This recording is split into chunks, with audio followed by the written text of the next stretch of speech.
నోటీసులు ఎందుకు ఇస్తున్నారు?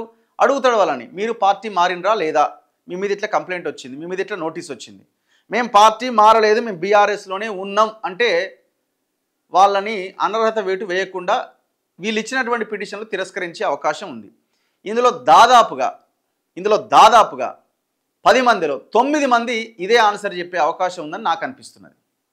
ఒకవేళ బీఆర్ఎస్ పార్టీ ఏదైనా అసెంబ్లీలోనో బయటో విప్ జారీ చేయాల్సిన పరిస్థితి వచ్చి ఆ పార్టీ విప్పుకు వ్యతిరేకంగా ఓటేస్తే అప్పుడు అది టెక్నికల్గా దొరికిపోయినట్టు అవుతుంది. కానీ ఇప్పుడు ఆ పరిస్థితి ఏమీ లేదు.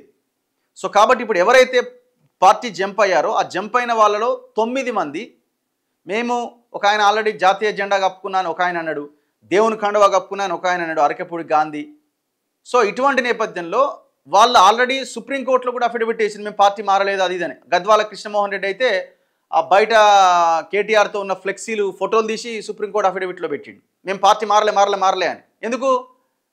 ఒకవేళ ఎలక్షన్ వస్తే జనాలు వ్యతిరేకమైన తీర్పిస్తారేమని భయం.